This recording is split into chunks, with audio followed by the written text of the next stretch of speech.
Hello,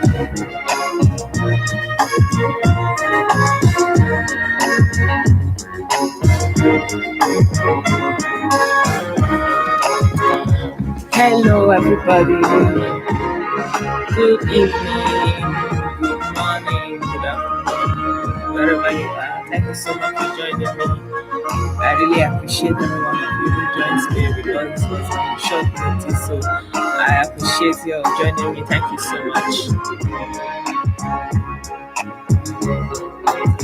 So if you're new to my channel, you're welcome. This is Blessedom TV.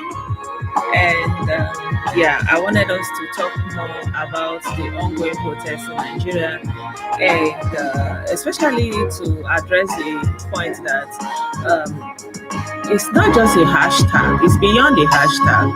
It started with this hashtag and SARS, and actually, for those of you who may not know, the whole problem started in Edo State in Benin.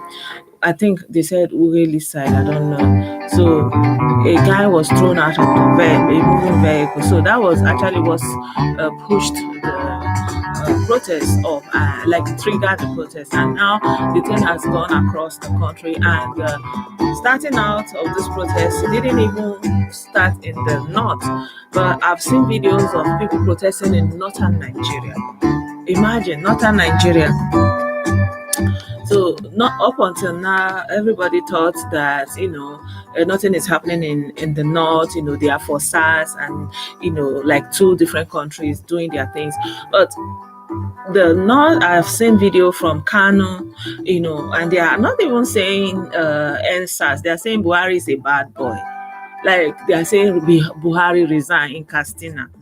This is even their own protest. So it has gone beyond and SARS and ENDSWAT, and the people are demanding for end to bad governance, end to everything that is bad in Nigeria. And today we have seen people being released from prison, and a lot of people say that it's an inside job, that nothing happens. Oh, good evening, my people. I'm so sorry, I'm just talking. I was thinking that I'm actually alone. Hi, good evening, Favors Kitchen, you're welcome. Good evening, okay, Bruno, Frida. Good evening, my people. I welcome you. So yeah, I just found the time and decided to do this video. So what I'm saying is that this thing has gone beyond hashtag. Everywhere and all over the world. Even the BBC that didn't want to talk about it, they at least gave some of their African branch of the news to talk about it. So this thing has gone beyond hashtag. The question is, how far is it going to go now? And we've seen a lot of disturbance, and people are saying, for example, what is happening in Edo State, that is the government that has hijacked it now. You understand? Because of course the protest is against the government, and now the government have hijacked it, and they have put hoodlums, what they call hoodlums. They pay them. Actually, I saw a video. There's a young man. He is not even working. He's sitting on a wheelchair. They gave him 500 naira and gave him a knife to come into the protest ground. So maybe in the end, it will turn to a weapon to be used on the protest ground. And we've seen some people getting injured. And so far, a lot of people have actually lost their lives. We have to say that. But right now, there is tension, and I'm amazed that the Nigerian leaders are actually not doing anything. How can this be that they are not doing anything? So I'm so sorry, I didn't even ask if you are hearing me well.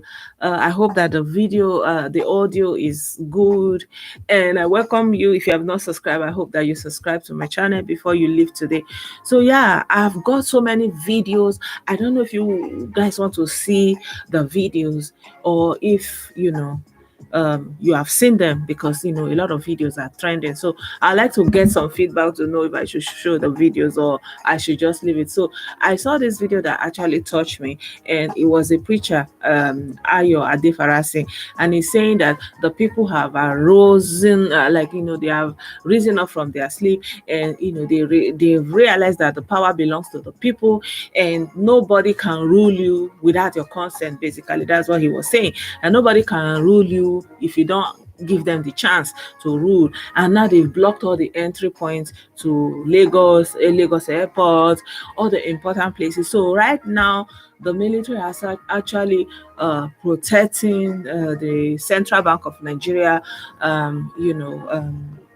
the National Assembly ground, because people are everywhere. People are not even leaving the road. And I've also heard protests is happening also here in Germany, in the UK, in Canada, and some musicians have also lagged onto the protest. My people, this thing is really going far. I really hope that it will yield the no more bad governor. But I don't know why they are keeping quiet. Like, we barely see the president have not said anything. He has not come out to address the people. Nothing. Like, this is strange. Something of this magnitude is happening all this time, and this president have not done anything. He has not come out to address the people. Instead, the governor of Lagos State went to address him. So I personally, I stand in solidarity with the youth. I feel that oh, I should show the video. Okay. I feel that some people don't have the heart to protest, but there are people that have the heart to protest. I think that we should give them the chance to do this protest that they are doing. So I have so many of those videos that people kept sending to me. Let me open up the videos.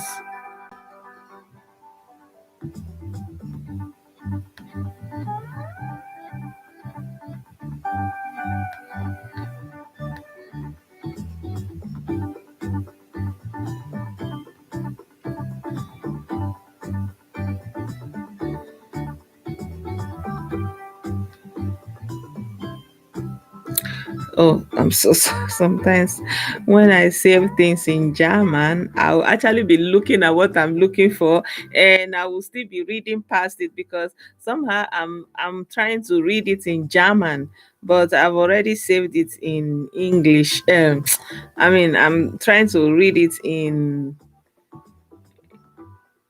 English, whereas I've saved it in German. So this kind of thing happens only. So I want to show you this video that there's this young lady that was talking about what is going on. So I think I have to put off this one so that we can hear from this. So we can hear it directly from here using. So I'm just going to go straight to the point because I'm very, very livid. And this is basically for those. Hi guys. So I'm just going to go straight to the point because I'm very, very livid. And this is basically for those. Hi guys. So I'm just going to go straight to the point because I'm very, very livid. And this is basically for those of us that has been sending me messages, commenting on Facebook and other social media platforms that why are there roadblocks? Why are we blocking roads? We are making lives of innocent people miserable and all. But come, listen up. I hope you are hearing this. It's no longer business as usual. That is what we are trying to say. It's no longer go to work and come back. And see, let me start, telling you the narratives. We've been in this. So let me give you some background. She's trying to explain, because right now they have blocked the road. It's not like they are doing protests and you can just go about your business. No, like there are no road to go anywhere. Not even to go and buy something. So all the major roads are blocked. And so she is trying to explain that why they are blocking roads is that it's not like some people are protesting and you just be going about your business and doing your daily business. So that's one of the reasons why I captured this video and said why it is more than a hashtag. SARS brutality, police brutality. For a long while, we are all seeing it as business as usual because it doesn't concern majority of us, because it has not affected majority of us. But now the youths, we are now awake. There was a boat that was lost in our head before, but now we found it and we found our voices, and now we want to air our voice, we want to air our opinion. There's no harm in that. And now, the main reason roads are being blocked is because we don't want anybody to go anywhere. Stay right in your house, or you come to the street to join the protest. Now, person where they are like they go work. Now, person where they are like go meetings. Now, person where they are like they write exams. Now, schools are shutting down. We want everything to come down so that we can pick it up again from the scratch. And this is it. I'm sending this message to all the parents watching, because majority of this news I'm hearing that, oh, those people on the street, they are not responsible. You are also having the same mentality with the so-called SARS and police people, where they see everybody on dread as if they are not responsible. For crying out loud, I'm on dread. I'm on dread not because I am irresponsible. I'm on dread not because I'm a Yahoo or I do shady businesses. I'm a serial entrepreneur. I'm on dread basically and just because I don't have the time to be going to the salon every week. That is why I am on dread. It doesn't mean I'm not responsible. If I can afford a phone of 500,000 naira, you can't sit there with me and think I am a fraudster or something. And now this is going to the parents. If you are 50 and above, let me tell you something. You should be all out on the street even more than the youth. You know why? I'll break it down to you. You guys are going to be the greatest loser. And I will tell you what I mean by that. You know what it takes. See, I'm a mother. I have children. You know what it takes to train a child to be even you know what it takes to have miscarriage. And you know the kind of investment you are putting on your children. You guys will feel the pain the more when any happy trigger happy policeman just shoot your son or your daughter and they are dead. You guys are going to be the one that will lose. So I don't see any reason why you guys are just there tweeting and chatting that, oh, they are blocking the road for innocent people. We are not all innocent. We are in this together. So everybody should come out and add their voice. And this is it. If you can't be on the street, be at home and go online and tweet and think or say whatever you don't like about this government. If you can't do any of that, go on the street and support people that are protesting. Give them water, give them food, give them nose mask, give them hand sanitizer, support them. Let them know that we are all in this together. Staying online and talking some rubbish that they are blocking the road. They are blocking roads, right? We are still going to block a whole lot of places. It's going to be a total collapse. Then the government will then know that we are really fed up of this rubbish. They've been holding meetings, and most of the meetings they hold, they come out smiling. It doesn't work anymore like that. Let them tell us that, okay, this is the consensus. This is what we have agreed to. Yeah, me too. Put timelines to it. Parents, when they were not giving you guys pension, you guys took placards and you went to protest. So why you parents are not coming out, I don't know. And it is your generation that has brought us to where we are right now, this minute. If it was cool for you guys, not to talk, and you were saying, I'm a baby, no need, Nigeria leader, Babu, old story. We want to try, and now we have found our voice. Let us voice out. Nobody should complain about road being blocked. If road is blocked, join the protest or go back home. Don't come online to complain. Period. I agree with her. I agree with her completely. Like, she made a lot of sense that, they want to anchor on this, So a lot of people are talking about bad governance, everything that is wrong with the government. Some people are saying Buhari must go. Buhari must go. Buhari must resign. And, some Northerners are even seeing this as, the usual, they want to take power from us, all this kind. The power that they have, what are they doing with it? There is suffering even more in the north than anywhere else. And up until everybody was saying, oh, Northerners are not protesting, Northerners are not joining. It's a lie. Now, even from President Buhari's state, Castina, women came out and they are protesting. police people, military people, their wife, they came out and they are protesting and they say, please don't kill our husband. That they are living in very poor conditions. They don't give them amenities. They are in the bush. They will just waste them. Then they will send their children and their wives back, away empty-handed. You understand? They are protesting. Is it? And now the thing has gone across the country. You know, normally while we were talking about this Southeast something, and like why I was always saying this is a suicide mission when people from the Southeast, for whatever reason, you just use this you want to leave Nigeria and you are facing them, then they have every reason to come hard against you. You understand? Because it's only you, they will just come down on you. Operation Python down, quench. It's like when you see fly, but when it's everywhere, it's everywhere. It's in Lagos. It's in the southeast. It's in the south. Like everywhere, or every part of the country, people are coming out and talking about bad roads, bad government.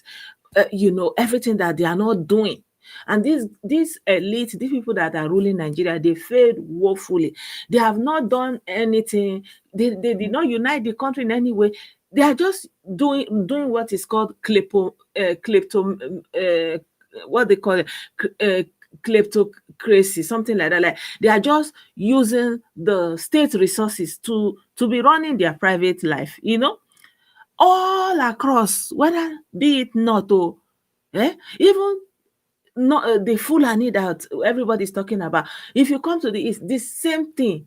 No amenities, nothing. Even in the Niger Delta, where they even have 13% derivative, like they have the Niger Delta Development Commission, these people have not done anything.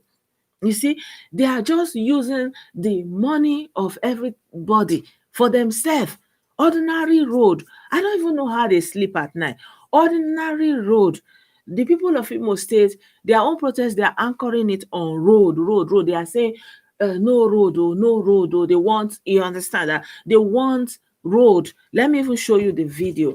And the one of Imo State is just like the one in Abia State. No road for people to march, to walk for. No road. No road. I'm going to show you these videos that the people that are protesting, they have to walk inside the road, like to demonstrate what they are talking about. They have to walk inside the water.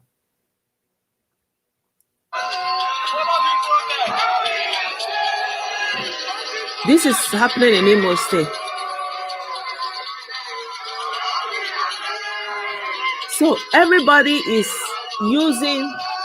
Good evening, Pretty Young. You're welcome. You're welcome. Good evening, Margaret Odini. You're welcome. Good evening. Sorry, I was just talking.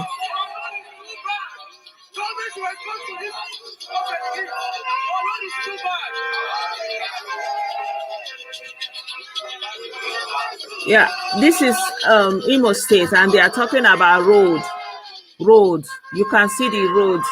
No road. And they are walking inside the road to demonstrate what they are saying. You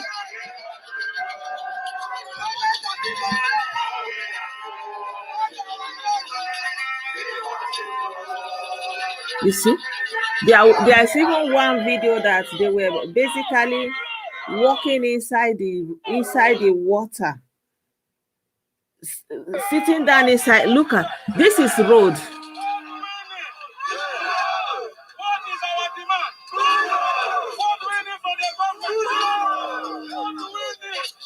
This is in Imo State. So the Imo people, there is no road. Anywhere you want to go, whether you want to go to market, you want to go to water, no road. Basically, people will climb tree, pass, walk inside this water to go to school, to go to the market, to go to hospital.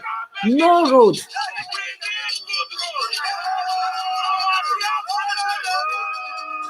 Imagine, this is what people are doing, They are, look at them.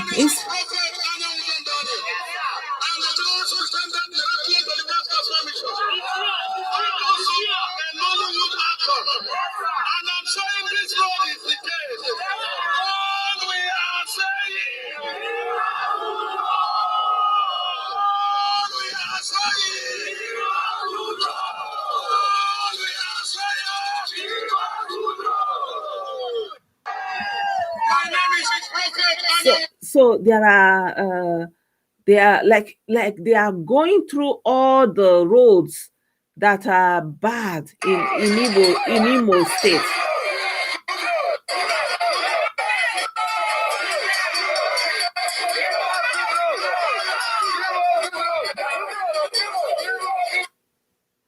I'm sorry, let me show you the videos. This is terrible.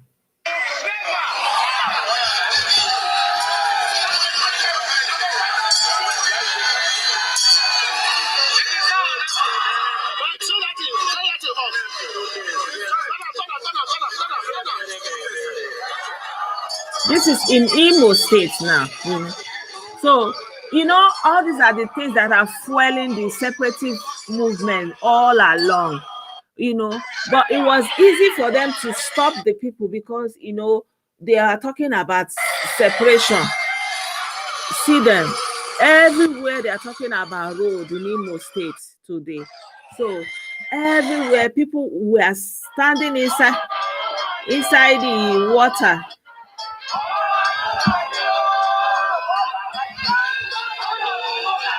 See, people are walking inside water.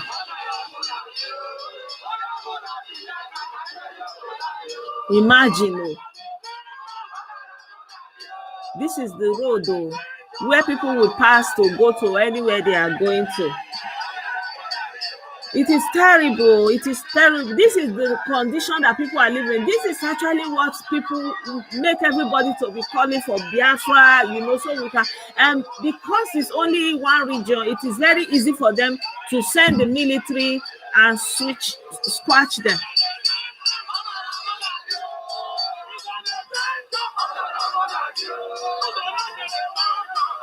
You see, they have to go into the water to make their point.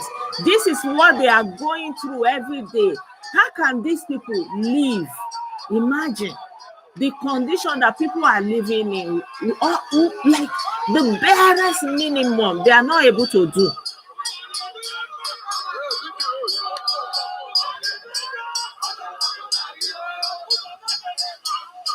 This one is Naked Road. And in this road, there's polytechnic, young people that they can't go. The thing is, every day you are on the way, you are suffering. Imagine.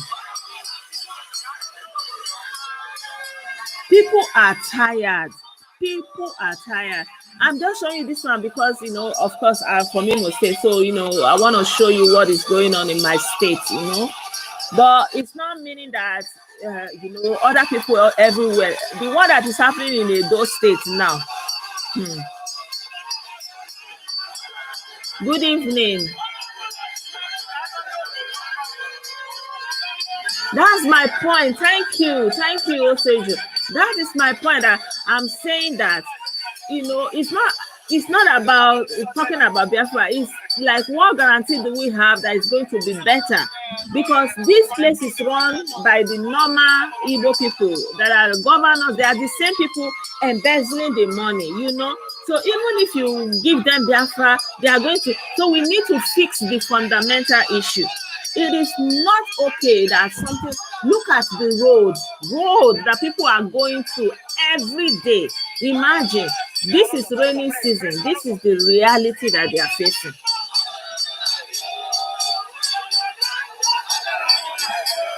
Good evening, Simon. You're welcome.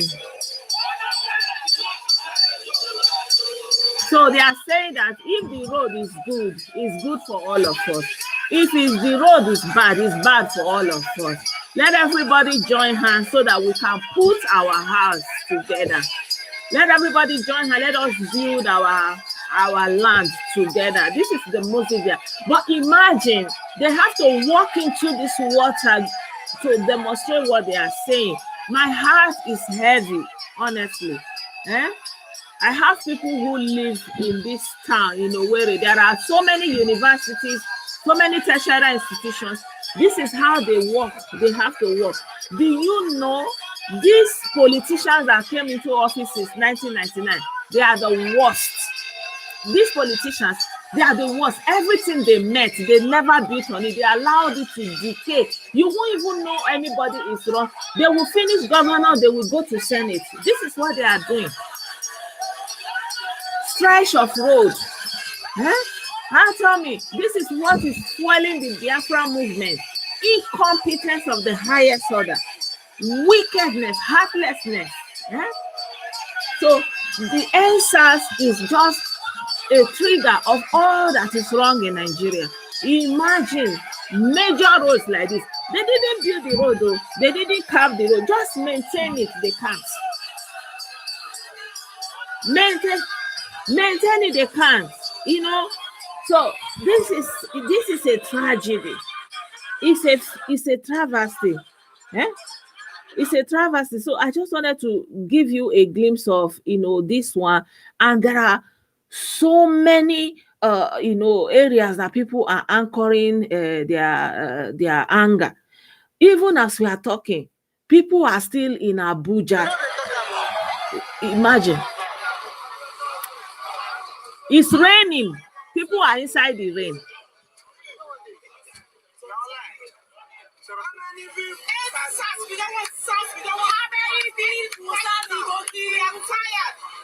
We need Nigeria. And now it's revolution. And us we didn't give them.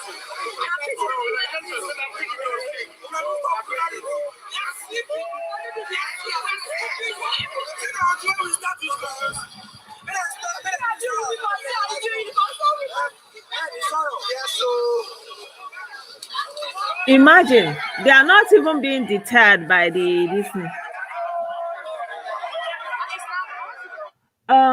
Can you test the link of this video? Which one? The one of Imo State? The one of Imo State? Yeah, of course. I can give you the link. Yeah, I can give you the link. I can put the link. Yeah, sure. I can give you the link. I can give you the link. But I will do that after the video. I will add the comments because I can't do it now. Let me see if I can copy it from just a second. Yeah, my people, this is a travesty what is going on. And these people are only interested in that power, in that position. That is all. They don't care about the people. And they are talking about something like this. There's a video I showed you that one of the commissioner, whatever, ambassador, he was saying the president should go there and deal with them now and quench it and use military force and something like that, And then at the end of the day, now he saw that the thing is not, he got a lot of backlash, and then he changed his mouth, from he just switched. I wanted to show you that video where he switched from what he's saying. He just started saying something else that no, he didn't mean it like that. That let me show you the first one and I will show you the second one again. The same person though. And NSAS has succeeded, or the police have accepted, or the president has succumbed to them. So let's go. The next line of action is IGP. Fenika is saying the president must go, a democratically elected president. You dare not try it. Can you try this nonsense during Obasanjo time? I blame Buhari for taking things lightly. There are certain things that should be handled with iron fists. Blackmail Putin, he said, necessary, you should take the necessary process to deal with irregularities, not due process. There are certain times due process doesn't work, but necessary process. So in whichever way that your country will be in peace. And it is shocking. If the police fails to do what it's supposed to do, bring the military. If it fails, we, the patriotic citizens, will go against the miscreant. Will face them. So when he got the backlash, look at what he's not saying. The same person though.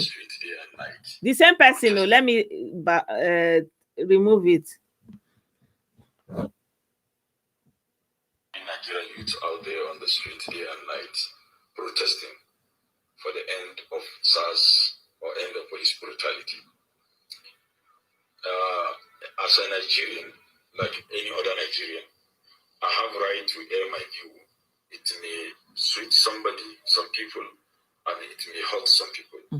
But in whichever way you take it, I'm deeply sorry for the utterances I made in those videos and that particular number 6. Please accept my sincere apology. I endorse you fully and wholeheartedly. You see, because he got a very strong backlash, he now changed his mind 360 degrees turn around. Yeah, my brother, Nigeria, what is happening in Nigeria? Me myself, I grew up in Nigeria. I went to university in Nigeria. I served in Nigeria. It is terrible. It is terrible. Like, they don't even treat you with any form of human dignity. It's like you are nothing. And it's like that gone or whatever. And not just military people, anybody that has any form of power, anything anybody has against, like one thing about Nigerians is any form of power they have. Maybe it's a madam, like it's a young lady gets married, is in a position of elevated position, being the wife of the house, madam, they take it against everybody against underneath them. The same thing that you see with the police. The same thing, if you see all this our youth now, they are the ones crying because they are feeling the victim. But this same youth, let them just hear ole ole ole, they will not even ask what did ole means, thief. They will not ask what did the person steal. You will see, hey, kill him, hey. Before you know, they will be so busy. They will go and take tire, put it around the neck. Just nah. Sometimes they would have finished deleting the person's life. They will not say, but wait, wetin a thief? Wetin even happen? They don't know. This is like the police are a reflection of the culture. This culture of impunity, this culture of as they hurt, delete and deal with her, But the thing is, the police now visited it on, like, there was no exemption anymore. And the more you are rich, the more you have money in your bank account, you are even more victim, because they will take you to somewhere and say, withdraw your money. If you don't, they will delete you there. Nobody will talk. Nobody will do anything. They will tell you that they will do you. Nothing will happen. And so everybody became afraid.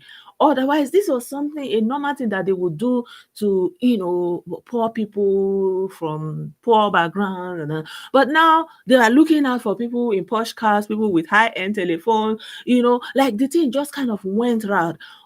I hope that this will sensitize Nigerians about jungle justice. It is wrong.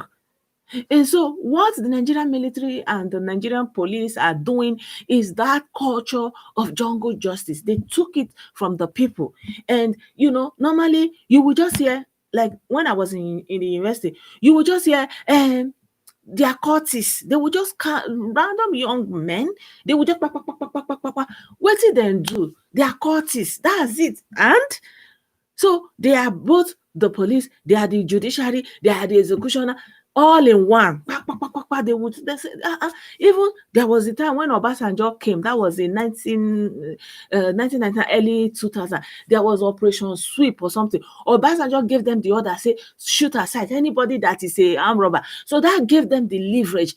Anybody, Do you know, my own story is one of my relatives. This guy, he's a nephew to my step grandmother, the nephew. He was just in Lagos. He was going somewhere. He had a bike, and so they were, surrounded. I think they caught some thieves or something like that. So they just were there. You know how a crowd gathers around a thief or something, and police people were there. And so I don't know the comment he made. He said, "I look every day for the thief, one day for the owner of the house." So one of the thieves now pointed at him and said, "He's our leader," and he was just on his way. So immediately he said it, and the police police just took him and they shot him, So when they shot him on his leg, he was not crying. He now called the name of somebody he knew, and so they were. Do you know that by the time they now notified the family before we were able to go and look for him? They notified the whole our people all over Lagos. They were going around looking for him all over the police station. At the last, it was the body in one part of Ogun State that they went to dispose it. Somebody that did not do anything. He was just going on his way. Like, when something is happening, people now gather. I don't know whether he said anything. Everything is here. Say we were not there. We don't know. Very promising young man, handsome, kind, everything. That was just how they deleted him for us. So this is what is happening. And now it is everybody has a story to tell. So when this thing happened in Edo State, the police were in a bus and they threw the guy out of a moving vehicle. So a lot of people saw that video and it triggered them.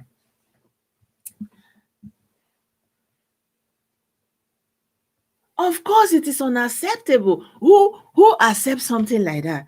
Like, if somebody has done something, there's nothing like fair hearing. Because do you know the worst thing about this jungle justice?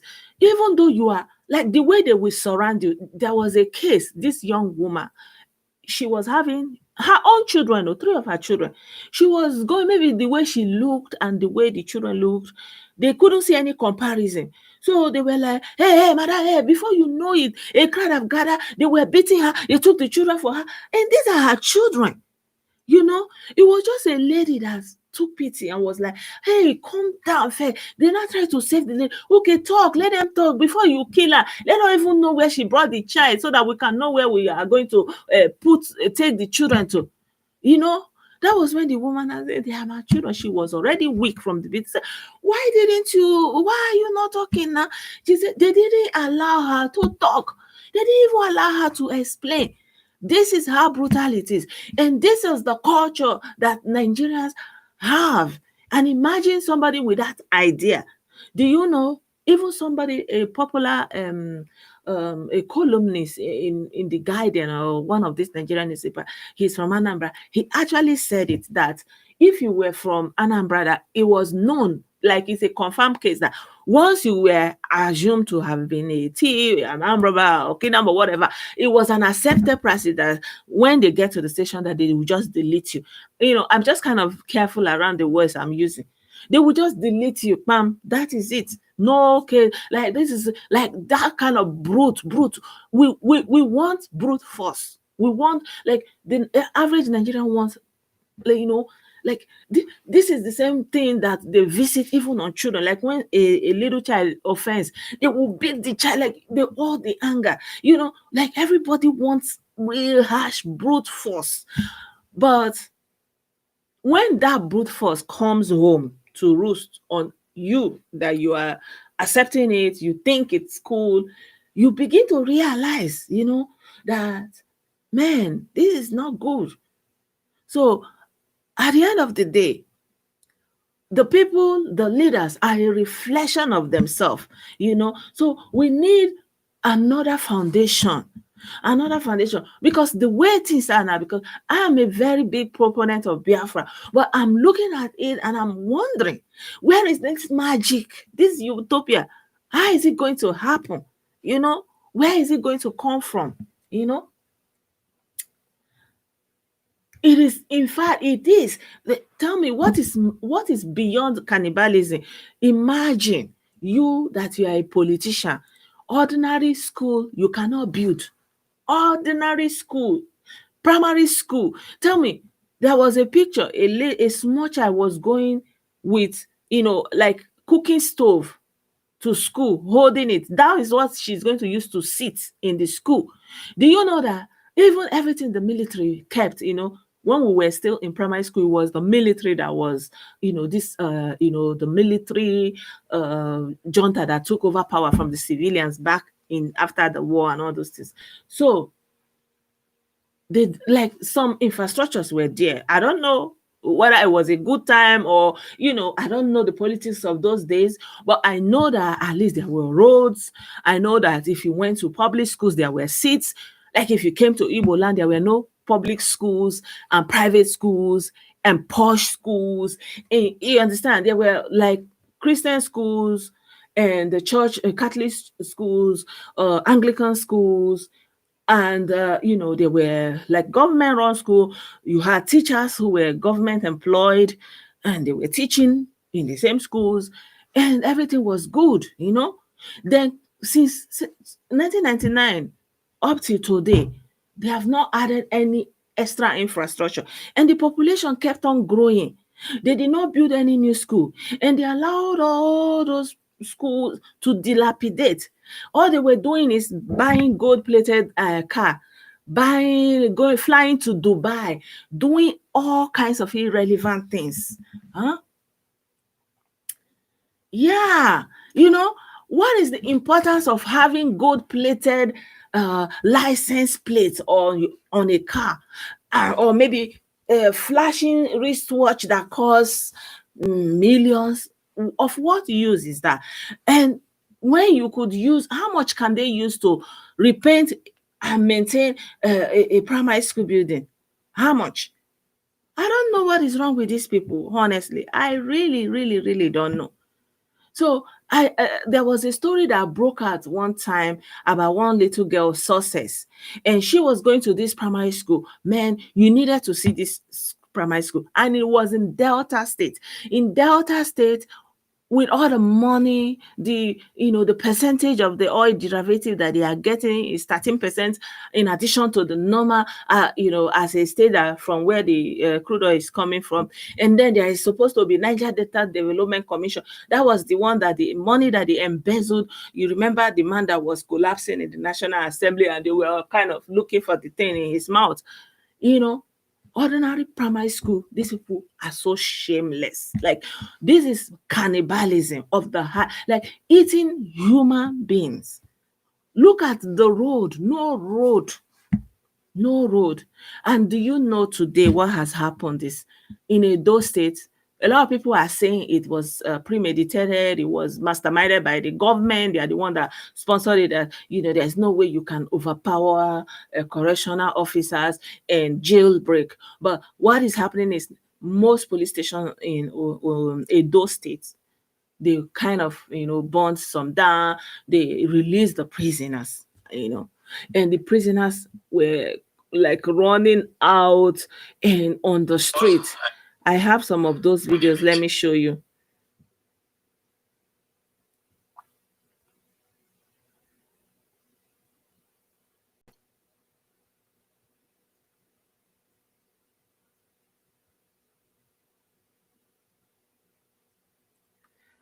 Just a moment.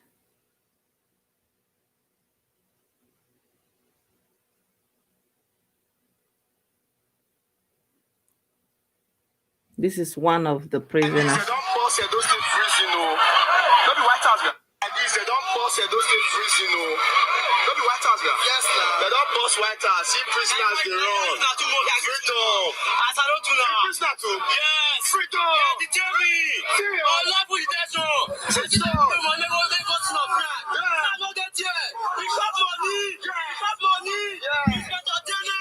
Yeah. They got money. No go investigate me. If you let me go prison 2 years plus, I just said I went to try out. Don't worry. They don't force Edo State prison, no. Did you hear what he said? He said they put him in prison for 2 years, no trial.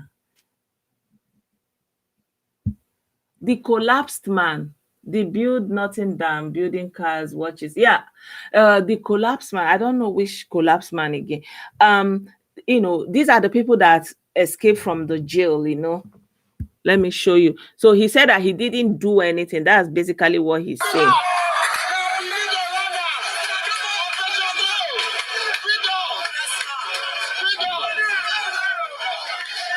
So they have released the prisoners.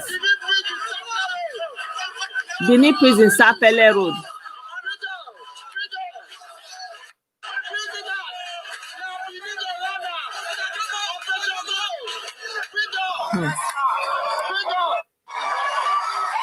So you see some of the prisoners scaling the fence.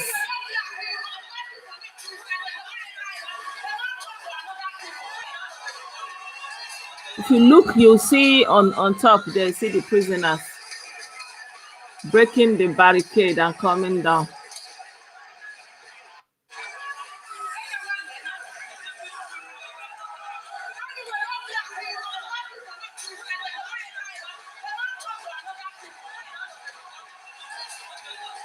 Do you see? So they have released the prisoners. They have released the prisoners. See them, see the prisoners.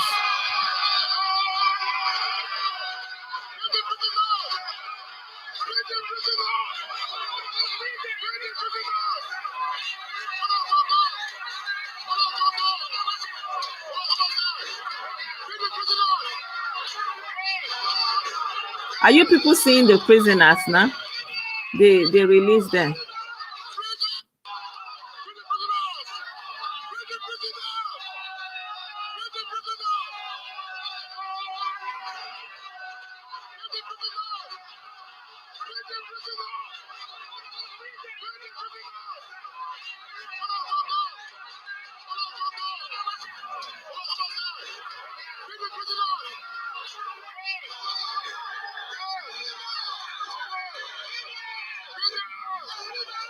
I hope you are seeing the video well, so that I will know how to position it or use the other phone.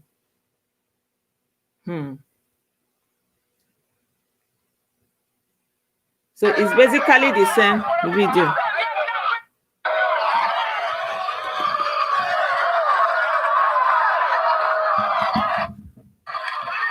Let me see.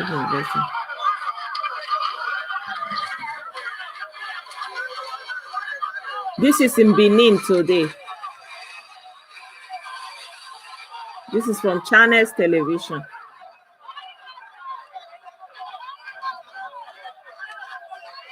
So they are saying Buhari must go also.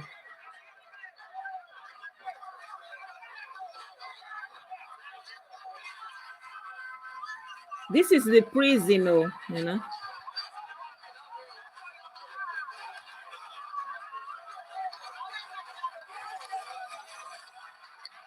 Did you guys see those soldiers? They just kind of moved.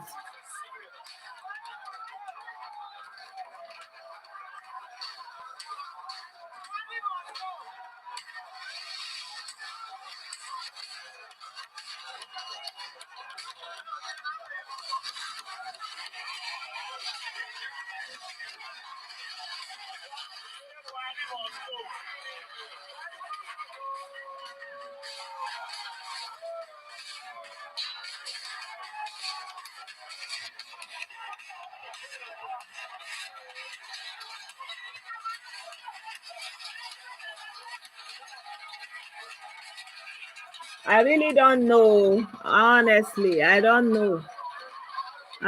But we have a redundancy in the judiciary. Nigerian judiciary. We are even talking about the police. I think the police is just the first step, because the judiciary is the worst. The judiciary, like, they don't even hold cases. Look at the prisoners are coming out now. They don't even allow cases to run smoothly. Come today, come tomorrow, you will be in jail for months, for years. This is the prison where this is happening.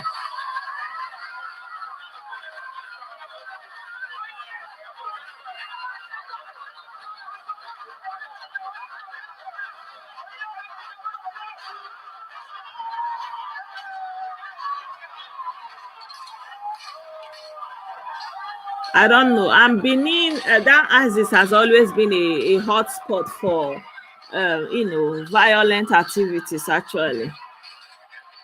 Benin and Anambra, and then Lagos, of course.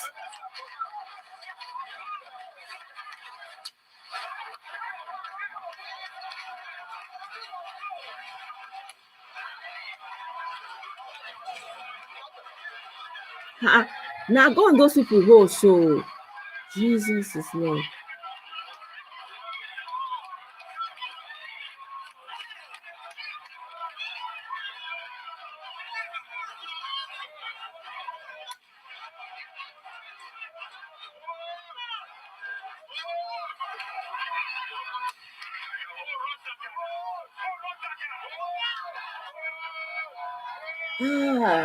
Hey.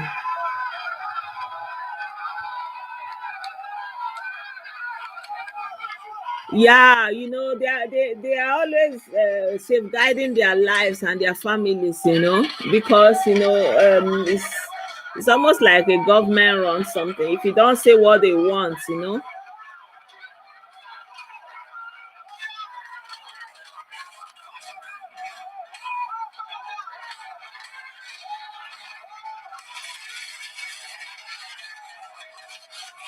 And moving from tomorrow, there's been a curfew imposed on Edo State.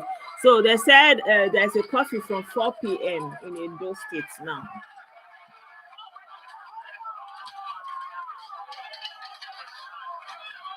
So this happened today in Edo State.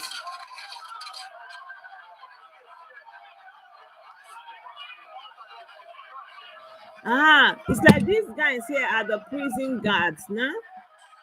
I think so.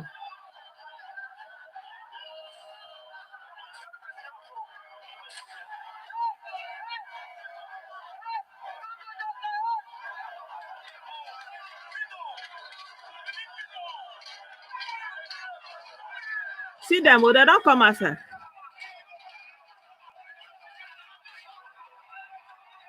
They don't come outside, though. They don't come outside. Hey.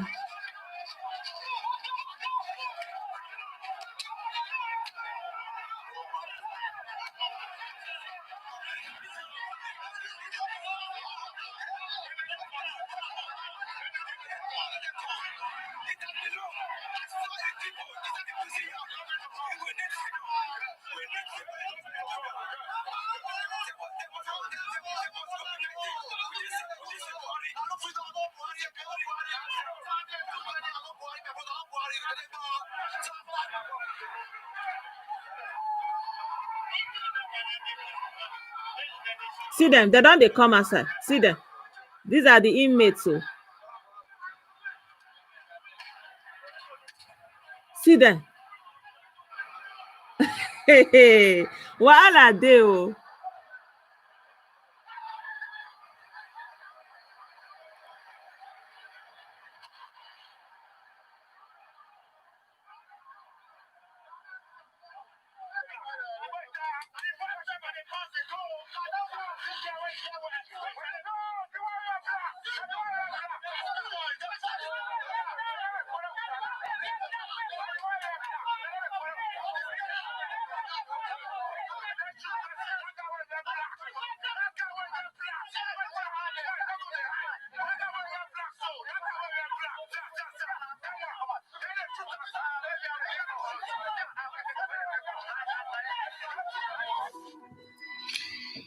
Oh my God.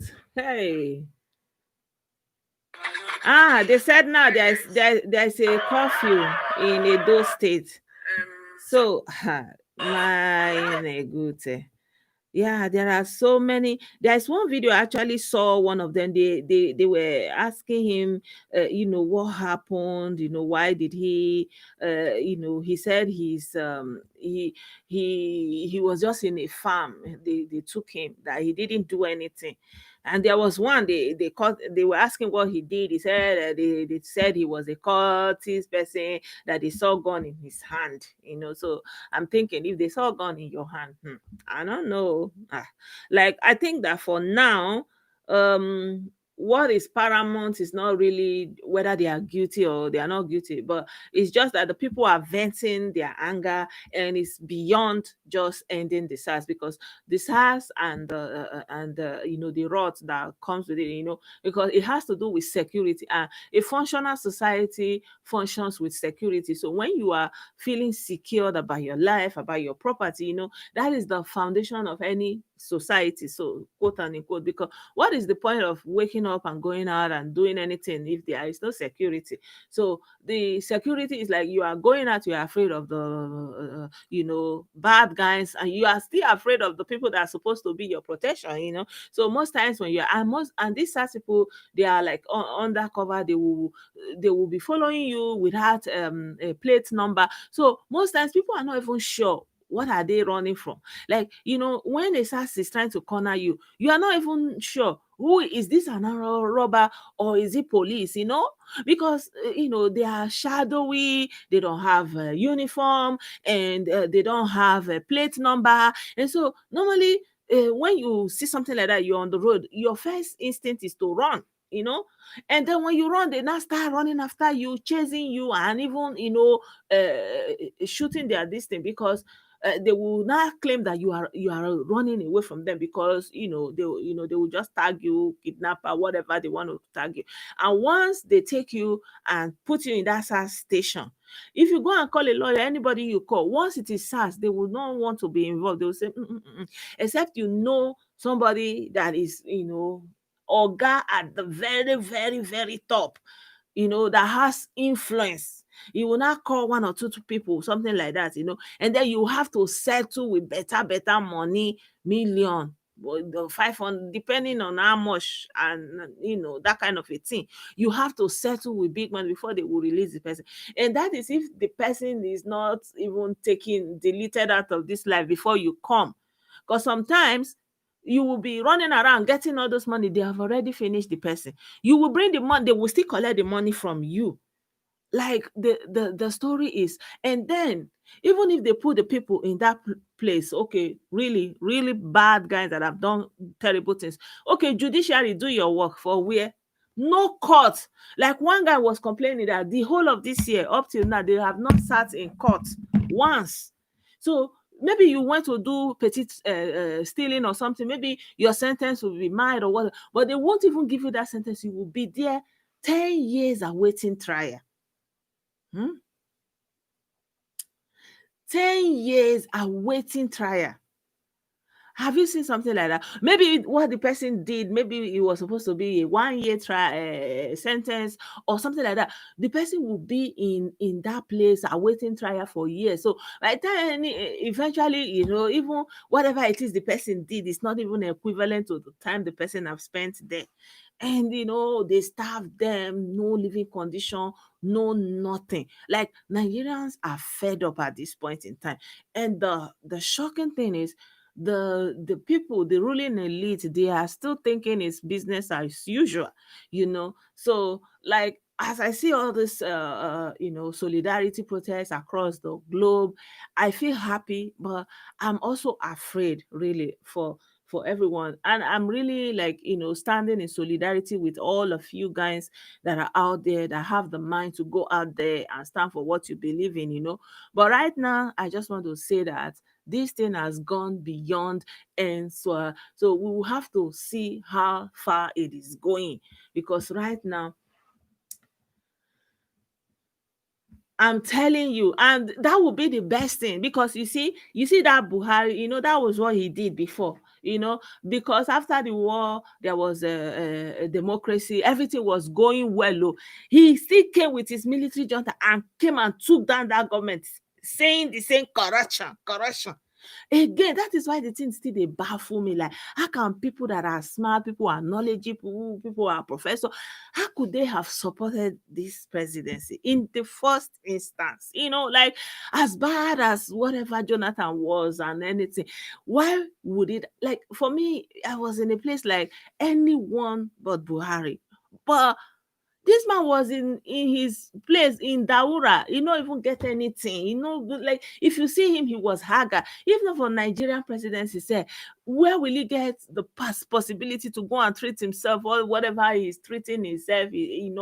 Like, and he came into power, became so sectional, divided the country. He just cares only about his ethnic group, employ only his ethnic group, disregard everything about anything that will make the country unified.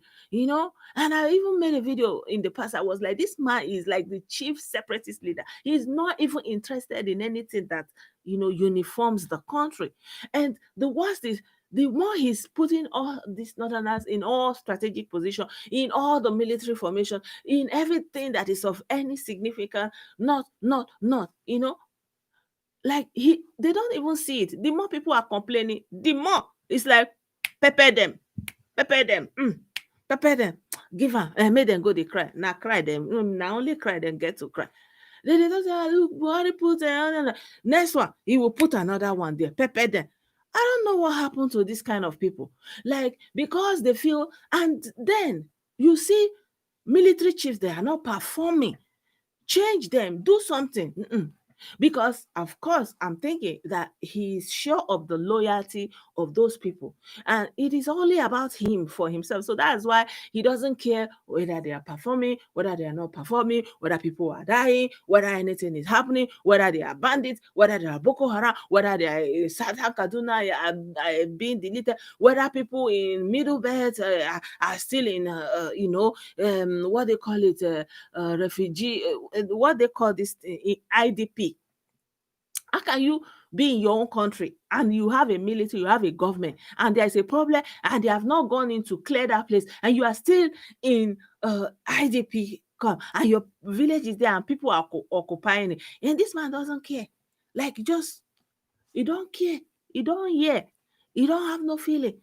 He's only interested about himself and securing that power. And that is why no matter what is going on, he keeps the same security people, no change, no, no trying to see if any other person would do better. So, amen. Oh, amen, amen. I just really hope.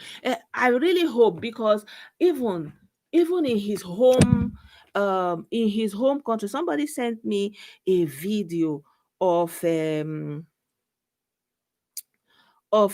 his of protest in Castina. You understand me?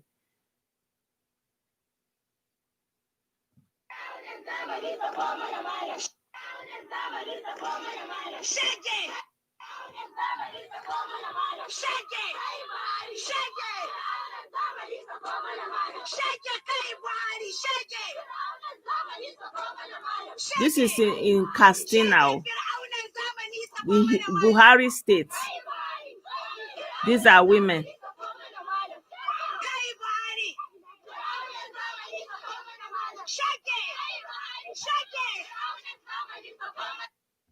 So imagine in his home state. So even here in the start, some people are saying and Buhari and all those things, and SARS and all those kind of a thing. But no, they are just saying, Shege Buhari.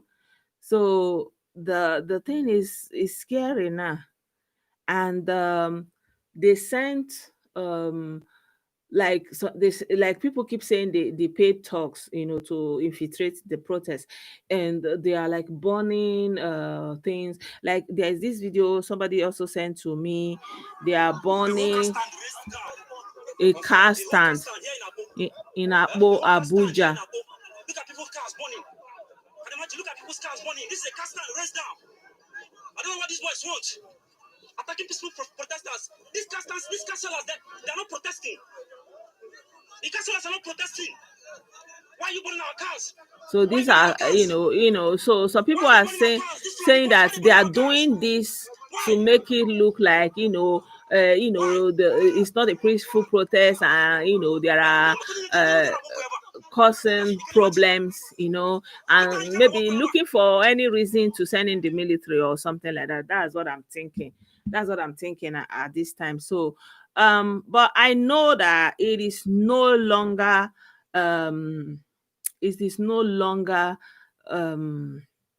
business as usual. So the thing is going very, very far, very, very far. The thing is going very far, and a lot of people. There's also a video I saw in Rome. Nigerians besieged the Nigerian embassy in Rome, and even Italian police were surrounding that place, and they were demanding, for that man to come out and all those kind of a thing.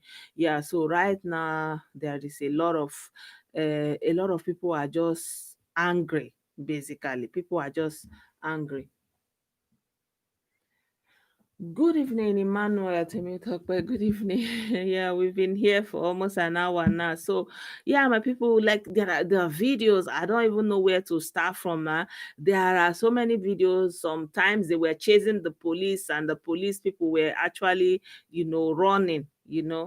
And now sometimes um they were also engaging with the people. But I like to show you this comedy that somebody made about Buhari and how he's reacting to the protest.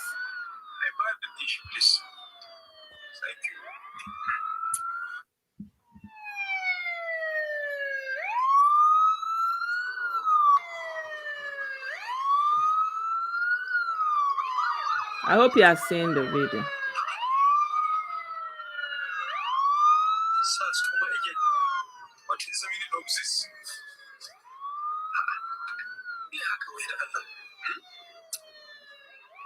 Let me call the Inspector General of Police. What is happening?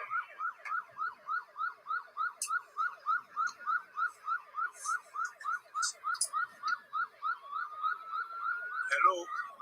Hello. Hello. Thank you. I was just going through the newspaper this morning, and I'm seeing something else about the SAS. IG, how do we continue like this?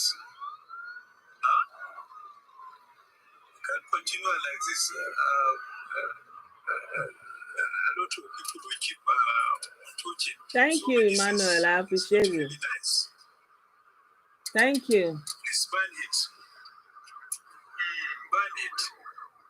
Ban it. Since, because they are giving us a post about the name. I ban it, please. Thank you.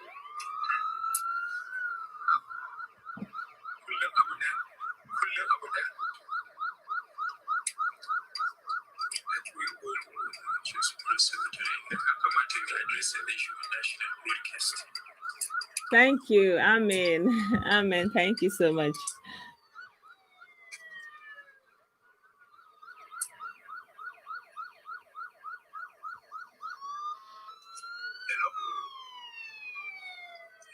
Hello. How are you? Yeah, okay. Yanzu nake karanta jarida. I saw this issue of SARS. Where please, we set it up national broadcast. Za mu je program yanzu da mun dawo zan we abun ga let's go live. Na yi ma aiki magana shi ma yes, thank you. So they are just kind of making a joke of him now that he this is what maybe a responsible leader was supposed to do, talk to the IG, then go live, engage. Good evening, my sister Oyewole Femi. Just engage with the people, address them or whatever. But he has been unconcerned, and he has not done anything like that. And by the way, here in Germany, in Hanover, there are also people who protested in solidarity with Nigerians. I wanted to show you the video too.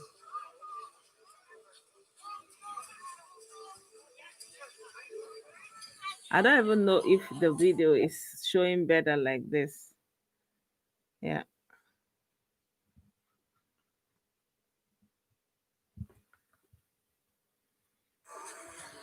I'm still trying to.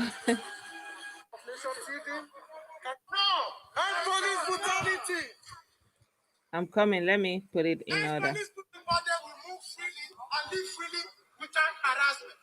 That is what we come. Everybody will move freely and live freely without harassment. That is what we come together here to do. has also joined forces with other persons in Nigeria across the world to say no to SARS, no to police brutality. End SARS now. End police brutality. End SARS now. This is happening here in Germany, in Hanover, to be precise. Please, for the picture's sake, can we all just put our hands up and we take a nice photograph? The flag, please let the flag come down now. Come down now. Everybody hands up, just for the photo. Remember, still keep the space, please. Keep the space. Keep the space, please. Your hands up.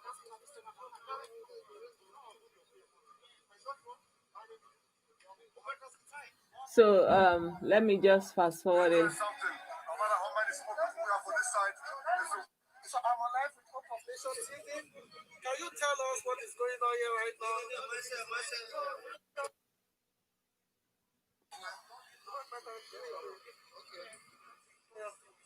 Hello, my people are Helen. I just want to speak to all AK, you go boy live direct here from Hanover, Germany. We are doing the protest against brutality. We are here. No, we say we don't stay silent. We are doing something. No matter how many smokers we have on this side, it's a world topic, and we are showing face, represent, and do for the better, for a better Nigeria, for a better change. Because this thing's been like enough is enough. You know, I said they've been on the ethos as a wonder. And police brutality! Actually, SARS is not just the problem of Nigeria, but SARS is just a channel to pass out information. The governance should to undergo total rehabilitation, reform. They should restructure the country, job to the youth, medical cares, and everything needed for livelihood in that country. And police brutality in SARS now. Thank you very much. I am Justice by name. What we are here for, we are protesting for the change of government in Nigeria. The transformation. We need a rebirth of Nigeria. We need transformation. We need transparency. We want a total change of governance in Nigeria. That's why I say end SARS, end police brutality, end police killing. Amen. Amen. Oyewole Femi. The thing is too much. So yeah, one of our sister commented, I don't know, Oyewole Femi, yeah, no, Flow Unilag alumni. She said SAS unit has been disbanded, and I'm not sure why the protesters are still on the street. So why the protesters are on the street is like the government is not taking them serious. So this kind of complaint is coming out, and you are supposed to actually do something. You don't just rename them. Renaming them is not the problem. It's still the same people doing the same thing. And all you're going to do, maybe repost them, but there is no retraining, there is no inquiry set up, there is no investigation.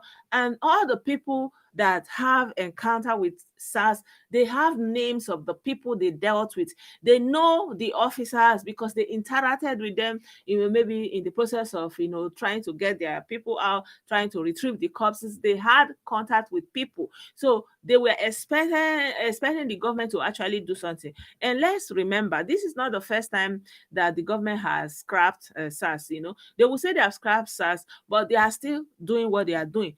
People are protesting and they say they have scrapped SARS, but they are still on the road detaining people, collecting money like nothing is happening.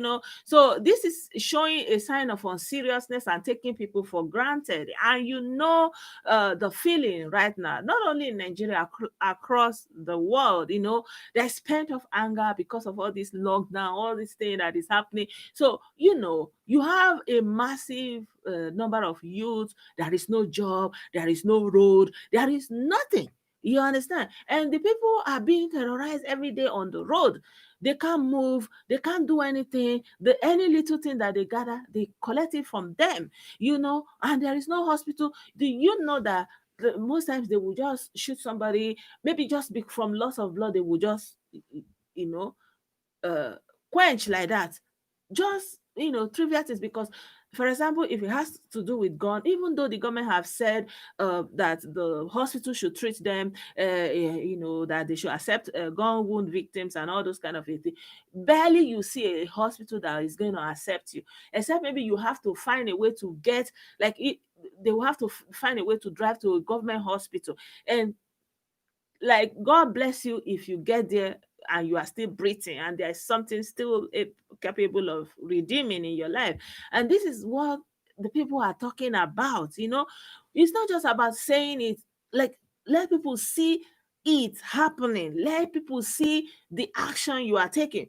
How long did it take Buhari to change the Attorney General of the Federation before he won the second term? Remember, they just brought an allegation against him. How long did it take him to take him out? Fiam, okay, when IPOB people were protesting, regardless of the whatever they are doing, how long did it take Buhari to proscribe them? Back, back, back, back, back. You see, say their judiciary, they were fiam. They will do the law. So you see them taking action when they care, when it matters to them. And people are crying out. Everybody has a story. Everybody have, almost every family, every community, they have their sub story to tell about this insecurity from security personnel, in this extortion, this brutality. There is no justice for anybody. You put people, you lock them indefinitely. The judiciary is not doing anything. Honestly, the judiciary is the worst. You cannot get justice. Like, it's like this case I followed of this little baby that was taken from a church. Like, such things are so extraordinarily rare that people don't even imagine that it can happen in Nigeria, that anybody can get any semblance of justice. This is how decayed the whole system is. So when people are coming out, they want to see action. If they say there was a mutiny or something, you will see them swing in action. They will make a tribunal, they will arraign them, they will do something. Show the people that you know what they are talking about. And so the people have a legitimate ground also. Since the protest is happening anyway, why not anchor it on other things and run with it? Why not? Why not? They have been governor for themselves. If you are president, you have been president for yourself and your family and your friends. It's obvious. And if you have been senator, your constituency doesn't matter. They pocket all the money. For all of us in the Southeast, it's a tragedy, actually. There is no road. Everything that you would expect from human life, just put a no before it. This is the situation of the people. So this is the beginning. And of course, when a wildfire happens, most of the time, what triggers it is so minuscule. Like, most times it's maybe somebody just finished smoking and just threw it, in a corner. It will take days to smoke, and then at some point it will become a full-blown blaze that could even eradicate a huge chunk of a population. It happens like that. So I think that it is not fair to the Nigerian youth to say, why are you still on the road? Well, why wouldn't they be on the road? Why are the governors not out there addressing them? The ones that are actually coming out, they want to do it into like opposition. No, it's not about opposition, because up there you are all the same. You belong together. You belong to each other and nobody else. So I think if we want to be fair, the Nigerian people, the Nigerian youth have been shortchanged. They have nothing. They have no infrastructure. They have no opportunities. They have no chances to become anything. There is nothing for them from the state. Do you know that Nigeria is the only country that doesn't give any form of welfare to its citizens? No form of welfare. Where is all the money of this great country? Where, in spite of all the resources, the natural resources, the mineral resources, the oil and gas resources, where is this money in the hands of not more than 1,000 people? Huh? Yeah, I'm telling you. They will say, in fact, we're just tired. What about Obasanjo? He said he want to bring like fear. Look at the COVID-19, the money. How can you say you are feeding children that are at home when schools are closed? For how many months? You distribute the money to yourself. They lie that everybody got a lot. Nobody got a lot. You say you are feeding children with billions, and children are at home with their parents. You don't give anything to them.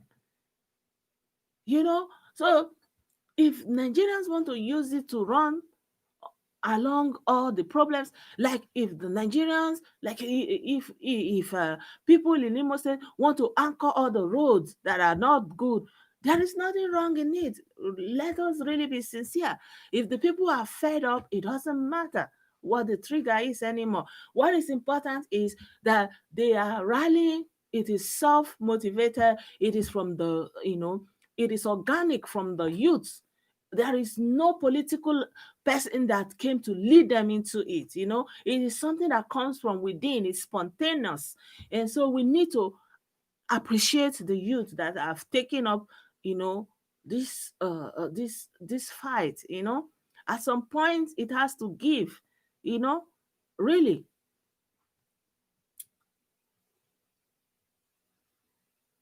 No, no, no, no, no. Of course not. No, no, no, no. Of course not. Of course not. You saw what happened in Mali. Like I always tell people, when people say, Nigeria is about to break, the Nigeria is going to fall.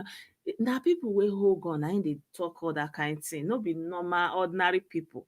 Now those people waiting for power. Now then go decide what won't happen. But as it then now, Buhari has been a bad boy. That is the message. Buhari, you have been a bad boy. So, it's just like the sentiment that brought him in. Anybody but Jonathan, but now it's like anybody but Buhari. And there is no incentive for you to say no, no, no, Buhari. Like there's really nothing you can hold on. There is absolutely nothing, you know. And he came in, there's depression. On top of the depression, there are increasing fuel prices. On top of the fuel prices, there is no road. On top of the fuel, there is no light. Like the people are living a nightmare. And on top of it, there is police cannibalism, like one of our brothers said it, preying on people, eating them alive. Like there's so much people can take. And on top of it, the university professors are not being paid. They are striking. They are asking for their salaries. Teachers are not being paid. Pensioners are not being paid. Like these few elite are really taking millions for granted. And I like what that I think it's Adefarasi, Pastor Adefarasi was saying. Like you can only give people this chance to mistreat you this long, and we really have to say it now. The Nigerian pastors have been an anchor, has been like a cushion for all that is wrong with the Nigerian politics, because they kind of distract the people from where the root of their problem is, and they tell them to pray for your leaders, pray for your looters, like basically enable your looters, enable your abusers. They keep saying pray for them. And you that you fight for a position and they elect you, and then you will come and start saying pray for me. Like seriously, you have the money, they have allocated the resources to you, they have given you the power and the position and the privilege to carry out the duties, and then you will not come and say pray for me, and then they will kneel down before all these pastors and they will pray for them, and then they will give them money. Like they have been an anchor for all these politicians. But now, at least they know that they can no longer say, pray for your looters. So they have also joined the protest. Like Pastor Enenche was leading the march in Abuja today. Like, I don't know if I can find the video, but I think the video is already dragging for too long now. Yeah. So now the people have awakened that it is not the inconsequential, wicked uncle in the village. They are all victims of the ineptitude and corruption and inefficiency of the ruling elite. That it is the ruling elite, the politics of every country matters. When the politics is right, life goes good for the people. So if the politicians cannot get their act together, the politicians that are doing politics without any underlying ideology, what can they deliver? Nothing. So right now it's like, even though army like make dem come take the power, e reach. Buhari, your time don reach. Congo, e don. Imagine how many years? They are 80s, 90. How many? Only God know. Who even tell them say na their age be that? Say their mama sef no sabi read and write. How dem take know say na that age dem be? These people don old. They don old. They no one die, but they go carry military put for road, make them go they kill our youth. Eh? Okay, if they say then kill them that time where them be you, then go there here today. You see, okay, this is why I didn't want our Igbo youth to come and be carrying Nigerian matter on their head, because they would just carry army, you know. But now, when it be say e dey everywhere, make una carry the army come in, we see now. You see, so it is difficult for them to do that now because they can't. Like I didn't even show you this video of Kano people calling Buhari a bad boy. In Kano, they say, Buhari, you have been a bad boy. So I want this is one of the videos I wanted to show you guys about the prison play. See the prisoners. You see how emaciated they are. These are the people that they will claim they are feeding with millions. You see, you can see almost their lungs. See how emaciated they are. So these are the people that got freedom today. So I will look for this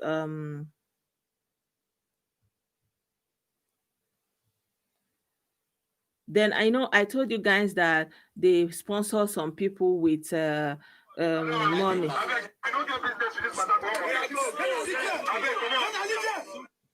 So this one, they gave him money.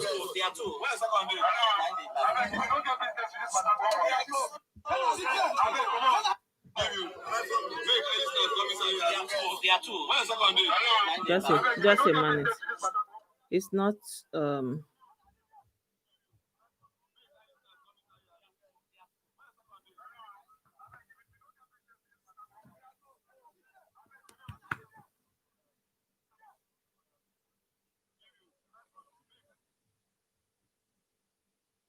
so this is the knife he was given, you know. Oh, it's not talking.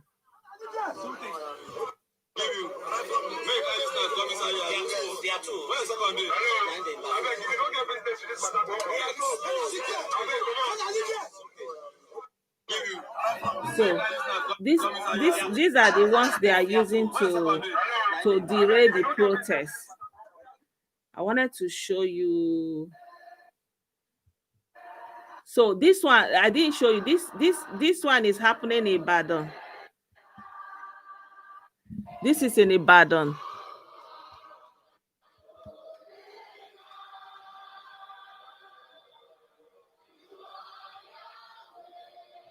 In Ibadan. So they basically turned it to a prayer ground.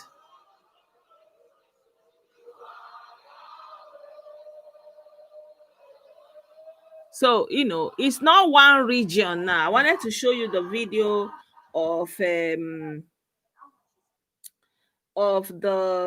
Kano people that were protesting. So they have blocked all the road leading to the airport, so they can't even escape. You understand? Now they can't escape. I wanted to show you this video in just a minute. I will show it to you because I posted it on my Facebook page. So this is the protest that was happening in Kano.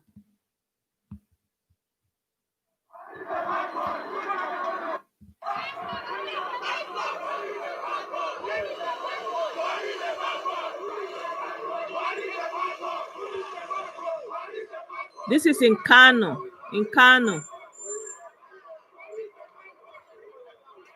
And this is it was still peaceful at this stage. This is Kano. Like, they are not even talking about ENDSWAT. They are saying Buhari is a bad boy in Kano.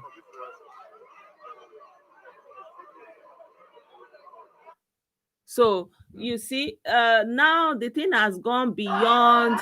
Where is our president? The Vice president is apologizing. He's writing letter. Where is our president? So now, Oga Buhari, Baba Buhari, President Buhari, what will it take you, sir? Yeah, where is our president? Vice president is apologizing. He's writing letter. Where is our president? Oga Buhari, Baba Buhari, President Buhari, what will it take you, sir? Dear Mr. President, what will it take you? Your children are on the streets. They voted you in. What will it take you to stand up as a father? Not as a president, sir. As a father. Forget people writing scripts for you. And just say, my children, not fellow Nigerians, not citizens of Nigeria, my children. We have disappointed you. We have hurt you. We are sorry. If you really Yeah, you are right. intentions, Pretty young. what will it cost you, Mr. President? So To say, my children, believe me as your president. Give me 30 days. This shall be done. If this is not done in 30 days, I will resign. If this is not done in 6 months, I will resign. What will it cost you to do that? If you miss this opportunity, Mr. President, you miss an opportunity to write your name in a memorable way. This is the time for you to prove that you are a man of integrity. Rise up and bring the reform that the nation needs. Answers! Answers! And police brutality! And corruption! And bloodshed! And bad governance!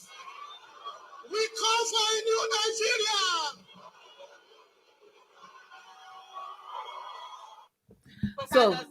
So this happened in a church.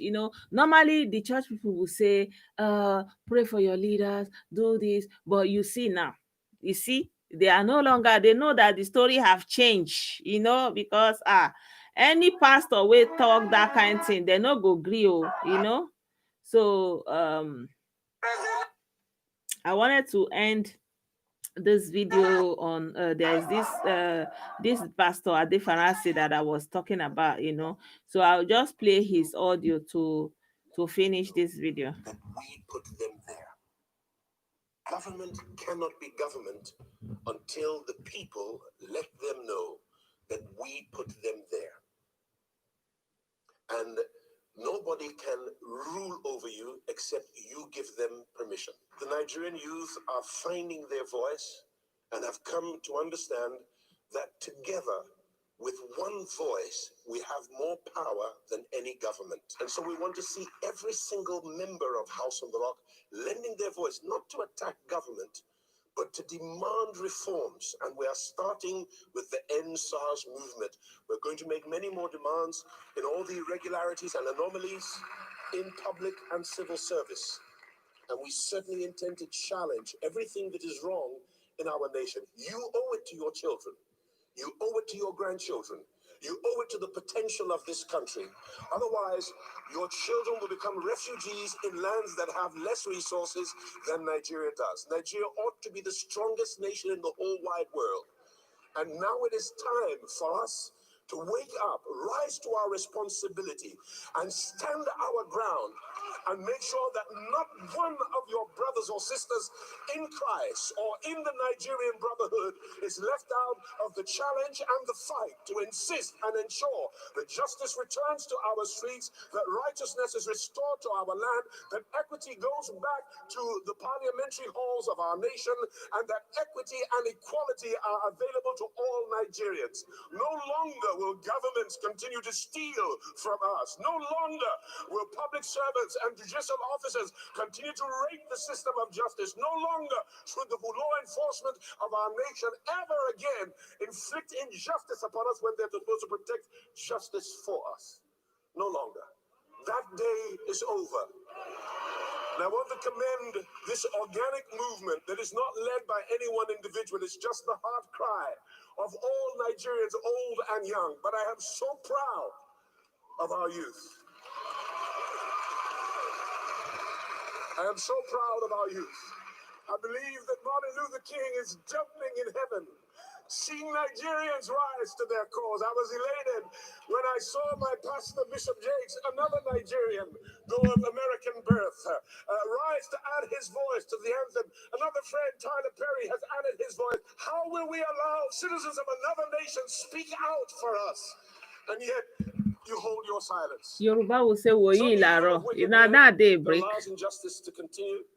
It's the silence of good men and good women that allows the perpetrators of injustice to Yeah. continue their wicked works.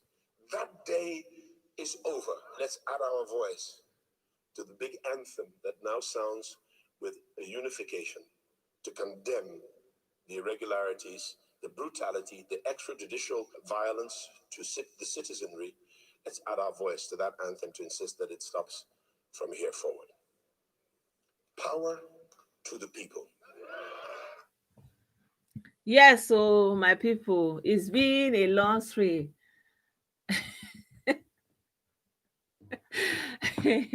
At least, it's no longer business as usual. This is what I'm actually talking about. Normally, when something is happening, the pastor will say, Pray for your leaders, stretch forth your hand, let us pray for our leaders. And sometimes some of those elected people, they will come to church, they will kneel down, they will be stretch their hand out. But do you see that the language have changed? The other pastor was saying, Let Buhari come out and address. And now this one is saying, standing in solidarity with the youth and commending the youth and saying what they are supposed to have been saying, you see. So Martin Luther King and all these people, they were pastors in the church, but they fought for what was right, using the podium, using the pulpit. But our own, they will go to Asorok and pray for people that are looting. Then they will come back and tell you to pray for the looters.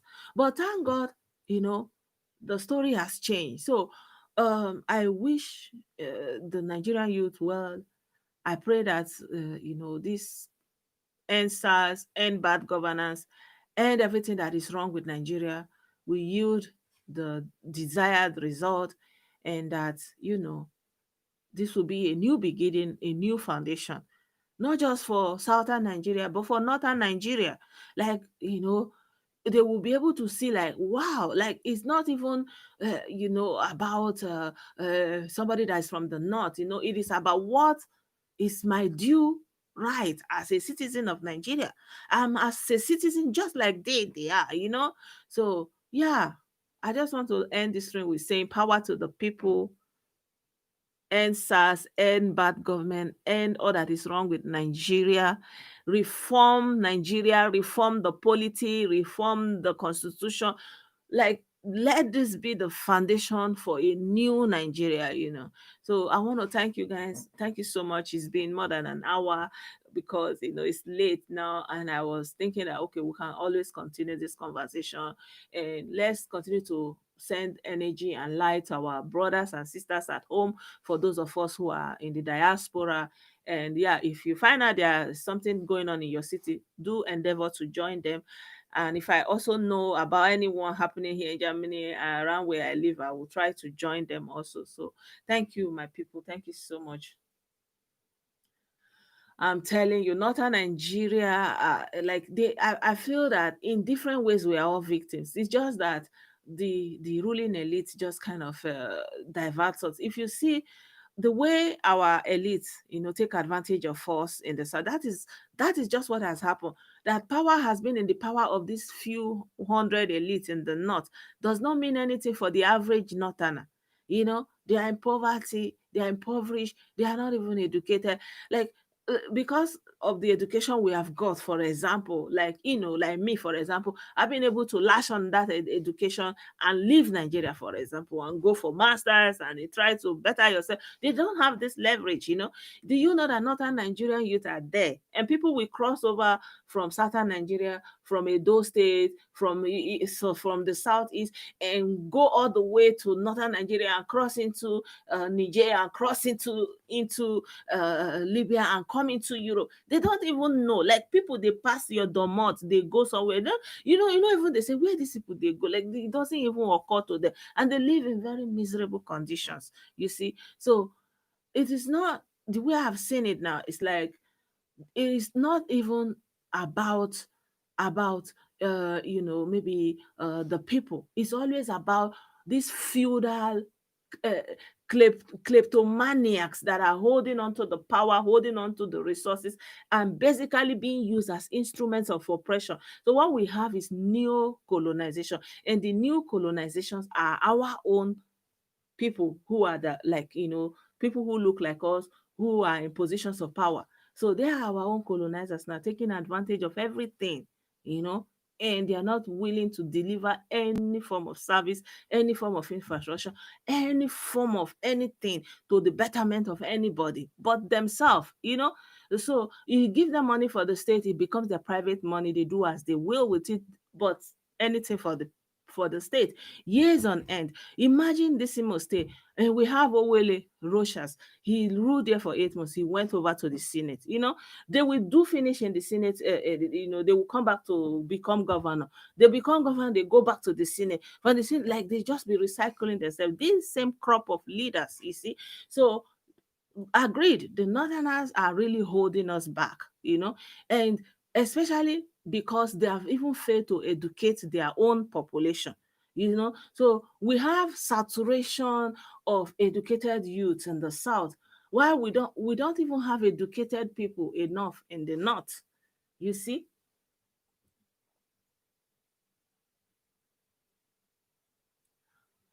Of course, of course, of course.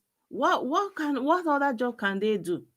What other job? What other skill do they have? You know, most of them can barely read past Arabic. You know, most of them just look at northern Nigeria, what they are doing. This Amajiri system. How do you give birth to children and send them out on the streets without parental guidance, without anything? And these children, from as young as 3, 4 years, they are on the road. Carry plate for hand. They say, "Bambiala, bambiala." Children wey nothing do. There is nothing wrong with the intellect of the northerner, but this is a creation of the northern feudal elite.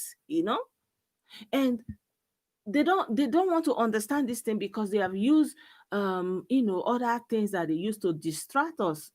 Like, even in the south, with all our education, if they can manage to even use religion to hold us back, and tell us to pray for the people who are oppressing us, imagine for people who are less educated, less exposed. They will use them very well as instruments, and they need army of uneducated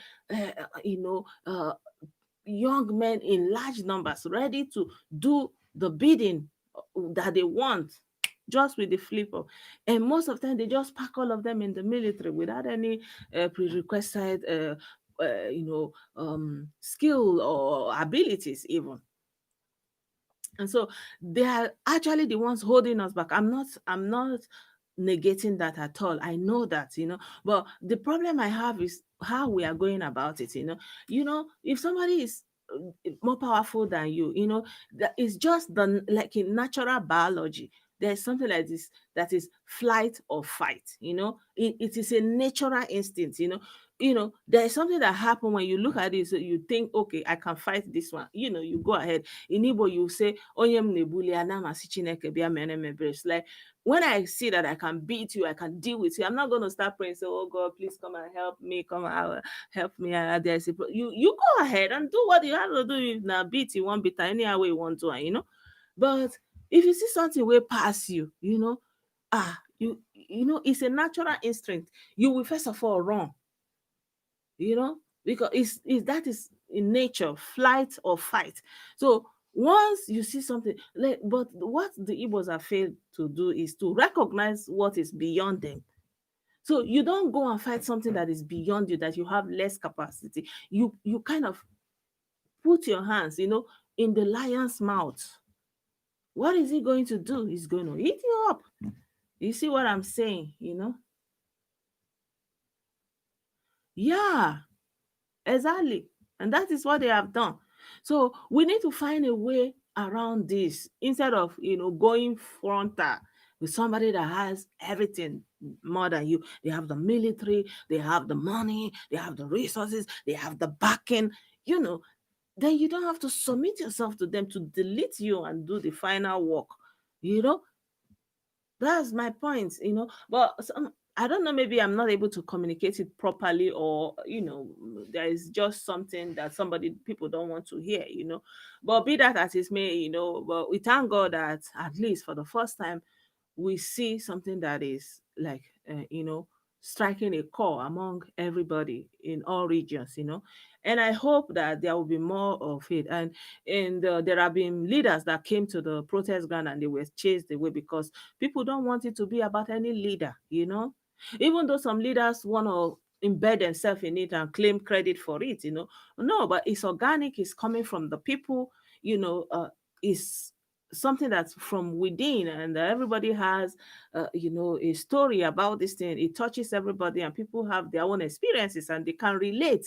And so everybody is coming out with this sport that something that has been touched. But there are people that are desperate to attach themselves to it and take credit for it and say, I woke your consciousness and all this kind of a thing. No, no, no, no, no. But for the first time we are seeing, imagine protests happening in Yoruba land and happening in Igbo land at the same time, and happening in the north, and happening in Abuja, happening in Taraba, happening, like, who would have thought of that?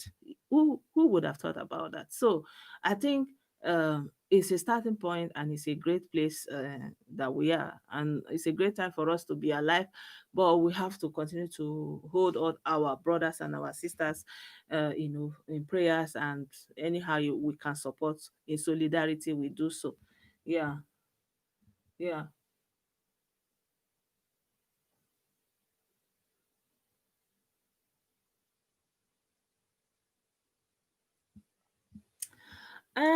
Yeah, I think you are right. Up until now, that has been the situation up until right now. Before, you see this Sorosoke, that is happening in Lagos and happening. Do you know it's happening also in the South? Even Governor Wike had to come out to address the people. I didn't show you people that video.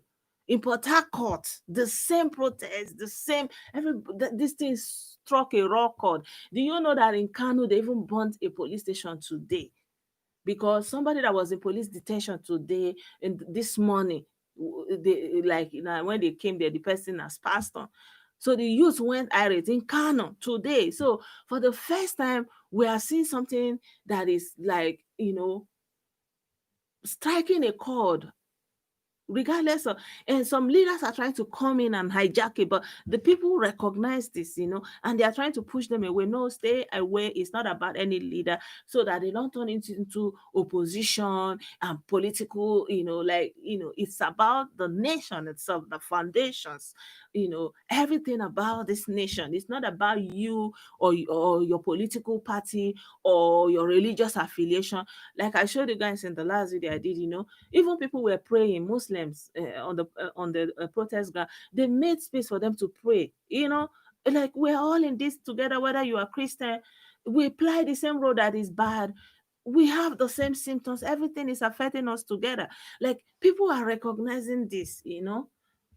People are recognizing this, and I hope that it goes beyond that. I dare to be optimistic at this point. Really, that's what I'm basically saying. I really dare to be optimistic, but I don't want to conclude yet. I know, right? I know, but not against the police. It's always against the Igbos or the Southerners, but not against the authority. That is the difference. That's what I mean. In that city, they are always having violence, but not against the city, not against the state apparatus, but against the so-called foreigner, like, the Yamini or whatever, the Christian, whatever thing that they put in their head. Of course, it has always been like that in the north. I accept that. So yeah, but for now, if they are like kind of, I mean, against police brutality, against Buhari, even, I think it's a different, yeah, yeah. I don't know, but I'm not saying you stand corrected. I'm just, I'm not saying you are not correct. I'm just, bringing in another perspective that, yeah, you are right. This is their way. Not their way. This is how they operate. But I'm just saying that when you look at it again, you realize that for the first time they are actually against the state, not the usual victims. That's what I'm trying to say. Yeah. So yeah, there is hope, my people. There is hope.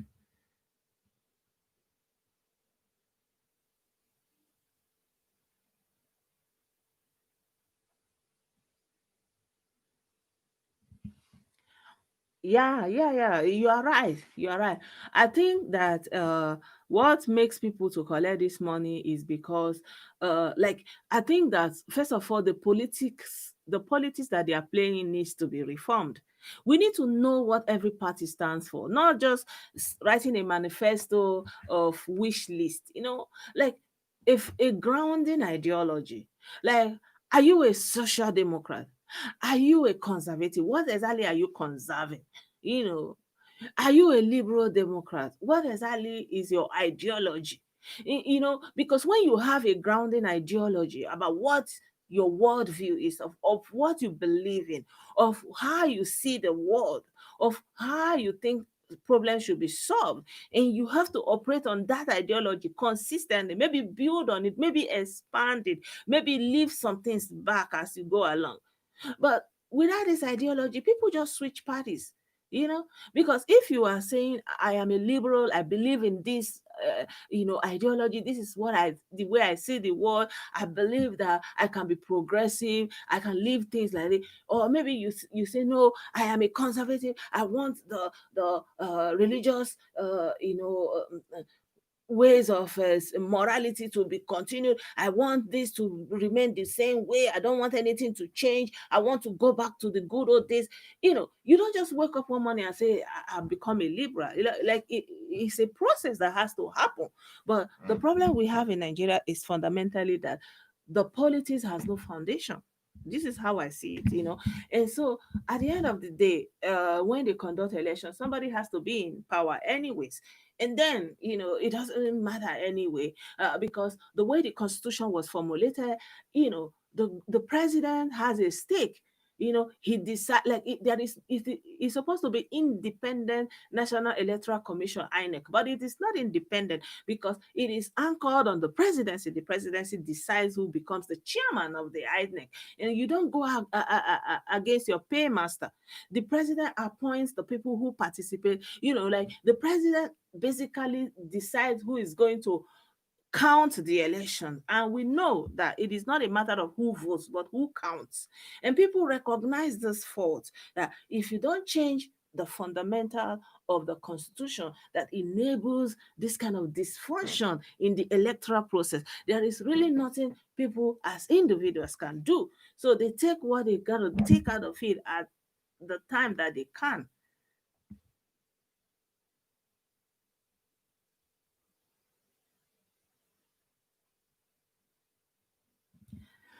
Yeah, he was ignored because he was not in the big parties that cuts across, because again of this electoral machine that the constitution puts in place.